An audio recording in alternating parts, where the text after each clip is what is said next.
नमस्कार साथियों, स्वागत है आप सभी का हमारे YouTube प्लेटफॉर्म निशा फाउंडेशन पर। और थोड़ा हेल्थ इश्यू होने के कारण आवाज में दिक्कत हो सकती है, तो क्लास को थोड़ा एडजस्ट करें। बात करने वाले हैं हॉर्टिकल्चर के क्वेश्चंस पर। जैसा कि अपनी जो सीरीज है वो कंटिन्यू है एमसीक्यू की, उसी क्लास को आगे बढ़ाते हुए स्टार्ट करते हैं अपनी क्लास हॉर्टिकल्चर की। थोड़ा हेल्थ इश्यू है तो वॉइस दिक्कत हो सकती है एक बार। चलो बढ़ते हैं अगले क्वेश्चन की तरफ। और आज का पहला सवाल है, भारत में प्रथम प्रसंस्करण उद्योगशाला या प्रयोगशाला कहां पर स्थापित हुई? बिल्कुल आपने सही सुना। सवाल क्या है कि भारत में प्रथम प्रसंस्करण उद्योगशाला, फल परिरक्षण के लिए जो सबसे पहले प्रयोगशाला उद्योगशाला जो स्थापित की गई थी, वो सबसे पहले कहां खुली? वो खुली थी महाराष्ट्र में। कहां पर? महाराष्ट्र में। तो पहले क्वेश्चन का जो राइट आंसर होगा वो कौन सा होगा? डी। इतना कोई काम का सवाल नहीं है। अब देखो, यह सवाल बहुत इंपॉर्टेंट है कि फल व सब्जियों को तुड़ाई के तुरंत बाद कम तापमान से उपचारित करना क्या कहलाता है? जी बिल्कुल आपने सही सुना। ये बात करें फल सब्जियों की, इसकी बात करें फल सब्जियों को तुड़ाई के तुरंत बाद अगर आप उनको कम तापमान से उपचारित, किससे? लो टेम्परेचर पर अगर आप उनको ट्रीट करते हो, उनको उपचारित करते हो, उसे क्या कहा जाता है? तो आपके पास चार ऑप्शन है, क्योरिंग या प्री कूलिंग, डीग्रीनिंग या वैक्सिंग। इसका जो राइट आंसर होगा वो होगा प्री कूलिंग। बिल्कुल, जब अपन फल सब्जियों की तुड़ाई कर लेते हैं तो फल सब्जियों को तुड़ाई के तुरंत बाद उन्हें कम तापमान पे उपचारित किया जाता है और उसे बोलते हैं प्री कूलिंग। क्या बोलते हैं? Pre cooling. अब आपके पास तीन ऑप्शन और है, क्योरिंग, डीग्रीनिंग और वैक्सिंग। क्योरिंग का मतलब ये होता है कि आलू में ना खुदाई के बाद आलू को 2 से 5 दिन तक खेत में पड़े रहने देते हैं खुला, ताकि सूर्य के प्रकाश के कारण आलू की ऊपर की परत ना वो सूख जाए और उसकी भंडारण क्षमता बढ़ जाए। उसे बोलते हैं क्योरिंग। क्या बोलते हैं? क्योरिंग। और डीग्रीनिंग, इसका मतलब होता है फल सब्जियों को उनके हरे रंग से मूल रूप के या मूल रंग में लाना। डीग्रीनिंग का मतलब होता है एक तरह से पकाना। क्या होता है? पकाना, कि फल सब्जियों को हरे रंग से उनके मूल रंग में लाना, जैसे पीले कलर में है ना, ऑरेंज कलर में उनको लाना, उससे क्या बोलते हैं? डीग्रीनिंग। और वैक्सिंग का मतलब होता है मोम की परत चढ़ाना। तो आपसे सवाल आपके पास ये था कि फल सब्जियों को तुड़ाई के तुरंत बाद कम तापमान से उपचारित करना क्या कहलाता है? उसे बोलते हैं प्री कूलिंग। क्या बोलते हैं? Pre cooling. उसके बाद में अगला सवाल यह है कि फल व सब्जियों को आग में गर्म करना क्या कहलाता है? जी बिल्कुल आपने क्वेश्चन को सही सुना कि फल व सब्जियों को, किसको? फल व सब्जियों को आग में गर्म करना क्या कहलाता है? आपके पास चार ऑप्शन है, पास्तुरीकरण, रोस्टिंग, ग्रेडिंग और क्योरिंग। इन चार में से कौन सा ऑप्शन इसका सही होगा? और सवाल क्या है कि फल व सब्जियों को आग में गर्म करना क्या कहलाता है? इसका राइट आंसर होगा रोस्टिंग। क्या होगा? रोस्टिंग। और यहां पर ग्रेडिंग का मतलब होता है श्रेणीकरण। क्या होता है? श्रेणीकरण, एक तरह से छांटना। क्या होता है? छांटना। तो ग्रेडिंग का मतलब क्या होता है? श्रेणीकरण या छांटना, मतलब खराब फलों को अलग करना, स्वच्छ फलों को अलग करना, उसे क्या बोलते हैं? ग्रेडिंग या श्रेणीकरण। क्योरिंग मैंने आपको बता दी। और पास्तुरीकरण का मतलब भी क्या होता है? तापमान पे उपचारित करना, जैसे लगभग 71 से 72 डिग्री सेल्सियस टेम्परेचर अगर अपन रखते हैं, है ना। लेकिन अपना जो मेन सवाल था वो सवाल क्या था कि फल व सब्जियों को आग में गर्म करना क्या कहलाता है? उसे बोलते हैं रोस्टिंग। और ये जो ग्रेडिंग है ना, इसकी हिंदी याद कर लेना, श्रेणीकरण, एक तरह से छांटना। क्या होता है? छांटना। अपना अगला क्वेश्चन है कि सॉस में टीएसएस कितना परसेंट होता है? किसमें? सॉस में टीएसएस कितना परसेंट होता है? आपके पास चार ऑप्शन है, 15 से 16, 25 से 30, 68 से 70 और 40। इसका राइट आंसर कौन सा होगा? मुझे ये बताइए कि सॉस में टीएसएस की मात्रा कितने परसेंट होती है? इसका जो राइट आंसर होगा ए ऑप्शन, लगभग 15 से 16% सॉस में टीएसएस की मात्रा होती है। और जो दूसरा ऑप्शन है वो सॉस की मात्रा किसमें है? वो है केचप में। किसमें है? केचप में। सॉस और केचप दोनों किससे बनते हैं? टमाटर से। किससे बनते हैं? टमाटर से। सॉस और केचप दोनों टमाटर के उत्पाद है। सॉस में टीएसएस 15 से 16 होता है, जबकि केचप में टीएसएस 25 से 30 होता है। और 68 से 70% टीएसएस की मात्रा किसमें होती है? मुरब्बा में। किसमें होती है? मुरब्बा में। और मुरब्बा सबसे बड़ी किसका बनता है? आंवले का। किसका बनता है? आंवले का। उसके बाद में 40% जो टीएसएस की मात्रा वो होती है, वो किसमें होती है? वो पानक में होती है। और पानक सबसे बढ़िया किसका बनता है? संतरा का। किसका बनता है? संतरा का। आपके पास 4 ऑप्शन है, 15 से 16 टीएसएस, सॉस में 25 से 30, केचप में। सॉस और केचप दोनों टमाटर से बनते हैं, और जो 68 से 70 वो मुरब्बा। मुरब्बा किसका बनता है? आंवला का बनता है। और उसके बाद में 40% किसमें होती है? पानक में टीएसएस की मात्रा। और पानक सबसे बड़े किसका बनता है? संतरा का। किसका बनता है? संतरा का। उसके बाद में 5वां सवाल क्या है कि जैम में फलों का भाग, मतलब जब अपन जैम बनाते हैं तो उसके अंदर फलों का अंश कितना % रखा जाता है? और जैम को हिंदी में क्या बोलते हैं? फलपाक। क्या बोलते हैं? फलपाक। जी बिल्कुल आपने सही सुना, जैम को हिंदी में क्या कहा जाता है? फलपाक कहा जाता है। तो फलपाक ये जैम के अंदर फलों का अंश या फलों का भाग कितना % रखा जाता है? इसका राइट आंसर होगा 45। बोले तो 45% जैम में फलों का भाग रखा जाता है। उसके बाद में अगला सवाल अपना जेली में टीएसएस की मात्रा। किसमें? जेली में। बिल्कुल बहुत इंपॉर्टेंट क्वेश्चन है।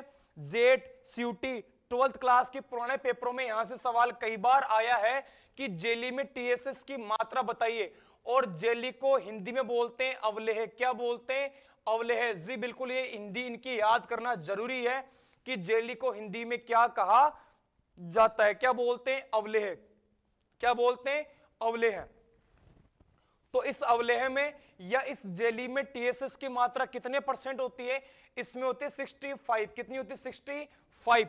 B option. कौन सा ऑप्शन है? B option. तो जेली में टीएसएस की मात्रा कितनी होती है? 65%। किसमें? जेली में, अवलेह के अंदर। और 68% किसमें होती है? जैम में। किसमें होती है? जैम में। बिल्कुल दोनों सवाल याद कर लेना कि जेली में तो 65% और जैम में 68, 68। जेब में मतलब जेम ऐसे आता ना, जेब में तो 68 बोले तो जेम में तो 68 और जेली में 65% टीएसएस की मात्रा होती है। 40 मैंने आपको बता दिया पानक में होता है, और 68 से 70 लगभग किसमें होता है? मुरब्बा के अंदर टीएसएस की मात्रा होती है। अपना अगला सवाल यह है कि पेक्टिन की जांच, अगर जेली में या फलों में पेक्टिन की जांच अपन जो करते हैं जेली बनाते समय, वो किस यंत्र से करते हैं? किसकी जांच? पेक्टिन की जांच किस यंत्र से की जाती है? जेलीमीटर, सोलोमीटर, फोर्किंग मशीन या सभी? सवाल आपके पास ये है कि पेक्टिन की जांच किस यंत्र से करते हैं, है ना। आपने जेली में पढ़ा होगा जेली परीक्षण और पेक्टिन परीक्षण, एल्कोहल परीक्षण, ये आपने पढ़ा होगा। तो पेक्टिन की जांच ना वो किस यंत्र से करते हैं? इसका राइट आंसर होगा ए ऑप्शन। कौन सा होगा? A option. बिल्कुल आपने सही सुना, जेलीमीटर से। किससे? जेलीमीटर से पेक्टिन की जांच की जाती है। अब सर 3 ऑप्शन और है। सोलोमीटर, इसमें याद करना नमक की मात्रा। क्या याद करना? नमक की सांद्रता या नमक की मात्रा। बिल्कुल आपने सही सुना, नमक की सांद्रता के लिए किसका प्रयोग करते हैं? सोलोमीटर। और फोर्किंग मशीन का प्रयोग होता है आंवले में छिद्र करने के लिए। किसमें? आंवले में छिद्र करने के लिए। आपसे आपके पास 3 सवाल थे कि पेक्टिन की जांच किस यंत्र से करते हैं? जेलीमीटर से। फिर सोलोमीटर किसका काम आता है? नमक की सांद्रता ज्ञात करने के लिए। और जो फोर्किंग मशीन है उसका प्रयोग होता है आंवले में छिद्र करने के लिए। ठीक है, अगले सवाल की तरफ बढ़ते हैं। और अगला सवाल है फादर ऑफ कैनिंग, डिब्बाबंदी का जनक कौन है ना। डिब्बाबंदी का बापू कौन है? इसका जनक कौन है? जल्दी बताइए, डिब्बाबंदी का जनक कौन है? फादर ऑफ कैनिंग, डिब्बाबंदी का जनक। क्या निकोलस एपट या एलएच बेली या एमएच मोरी गाडवा? 3 आदमी है और इनमें कौन सा बापू है डिब्बाबंदी का? जल्दी बताइए। इसका राइट आंसर होगा ऑप्शन ए। कौन सा होगा? निकोलस एपरट को डिब्बाबंदी का जनक, फादर ऑफ कैनिंग कहा जाता है। किसको? निकोलस एपरट को। उसके बाद में LH Bailey, father of horticulture, उद्यान विज्ञान का जनक। किसका जनक? उद्यान विज्ञान का जनक। और उसके बाद में M H Marigowda, father of Indian horticulture. जी बिल्कुल आपने सही सुना, एमएच मोरीगाडवा को father of Indian horticulture, L H Bailey को फादर ऑफ हॉर्टिकल्चर और निकोलस एपर्ट को डिब्बाबंदी का जनक कहा जाता है, फादर ऑफ कैनिंग। उसके बाद में अपना अगला सवाल यह है कि अस्थायी परिरक्षण में, किसमें? अस्थायी परिरक्षण में नमक की मात्रा रखी जाती है। देखो सवाल ढंग से सुनना, यह कह रहा है अस्थायी परिरक्षण और किसकी मात्रा? नमक। देखो सबसे पहले ये समझो कि अस्थायी परिरक्षण क्या होता है। अस्थायी परिरक्षण का मतलब होता है कि फल सब्जियों को कुछ दिनों तक परिरक्षित रखना। क्या कहा मैंने? अस्थायी परिरक्षण का मतलब होता है फल सब्जियों को कुछ दिनों तक परिरक्षित रखना। तो कुछ दिनों के लिए अस्थायी परिरक्षण के लिए नमक की मात्रा कितनी रखते हैं? क्या 6 से 8 या 15 से 20 या 2 से 3? इसका राइट आंसर होगा ए ऑप्शन। क्या होगा? A option. तो आपसे पूछ ले कि अस्थायी परिरक्षण में, किसमें? अस्थायी परिरक्षण के अंदर जो नमक की मात्रा है वो कितनी रखते हैं? 6 से 8%। उसके बाद में 15 से 20 किसमें रखते हैं? स्थायी परिरक्षण में। किसमें? स्थायी परिरक्षण के अंदर नमक की मात्रा कितनी रखी जाती है? 15 से 20। और 2 से 3 ये किसकी मात्रा है? ये सिरका की। किसकी मात्रा है? सिरका की। तो अस्थायी परिरक्षण में नमक की मात्रा 6 से 8, स्थायी परिरक्षण में नमक की मात्रा 15 से 20 और सिरका की मात्रा 2 से 3% रखी जाती है। और आज का लास्ट सवाल, डिब्बाबंदी को क्या कहा जाता है? अभी कुछ देर पहले ही मैंने आपको बताया था कि डिब्बाबंदी को क्या कहा जाता है। तो क्या बोलते हैं? कैनिंग। क्या बोलते हैं? कैनिंग। डिब्बाबंदी या कैनिंग का मतलब एक ही होता है। आपसे पूछे कि डिब्बाबंदी को क्या कहा जाता है? किसको? डिब्बाबंदी को क्या कहा जाता है? तो क्या बोलते हैं? कैनिंग। क्या बोलते हैं? कैनिंग। किसको? डिब्बाबंदी को। उसके बाद में प्री कूलिंग मैंने आपको बता दिया कि फल सब्जियों को तुड़ाई के तुरंत बाद कम तापमान से उपचारित करना, उससे क्या बोलते हैं? Pre cooling. और बोटलिंग का मतलब होता है परिरक्षित पदार्थों को बोतलों में भरना। बोटलिंग का मतलब क्या होता है? परिरक्षित जो पदार्थ, जो उत्पाद है उनको बोतलों में भरना, उसे क्या बोलते हैं? बोटलिंग। क्या बोलते हैं? बोटलिंग। और सीलिंग का मतलब होता है पैक करना। क्या होता है? पैक करना या सील करना। आगे बात समझ में। और किसका प्रयोग करते हैं? डबल सिमर मशीन का। ये याद कर लेना। क्या आपसे पूछे कि सीलिंग क्या होती है, तो डिब्बों को सील करना या डिब्बे को ऊपर से पैक करना। और किस मशीन से करते हैं? डबल सिमर मशीन से। आपसे पूछे कि डिब्बों को सील करने के लिए, पैक करने के लिए किस मशीन का प्रयोग करते हैं? डबल सिमर मशीन का। तो सीलिंग का मतलब पैक या सील करना, और बोटलिंग का मतलब जो परिरक्षित पदार्थ है उनको बोतलों में भरना। कैनिंग का मतलब डिब्बाबंदी, और प्री कूलिंग का मतलब फल सब्जियों को तुड़ाई के तुरंत बाद कम तापमान से उपचारित करना। मैं आशा करता हूं कि आपको क्लास अच्छी लगी होगी। कमेंट जरूर करें, क्लास को शेयर जरूर करें। और जो अपनी क्लास है वो कंटिन्यू चल रही है। डेली 7 बजे अपनी क्लास स्टार्ट हो जाती है हॉर्टिकल्चर एमसी की। और मैं आप सभी से रिक्वेस्ट करता हूं कि क्लास में अपना पूरा समर्थन दें। बाकी जो आपके अन्य जो साथ वाले स्टूडेंट्स हैं उनको भी आप क्लास को शेयर करें, क्योंकि JET, CUET, board classes, agriculture supervisor सभी क्लासों के लिए बिल्कुल फ्री हम क्लास हमने चला रखी है हॉर्टिकल्चर की।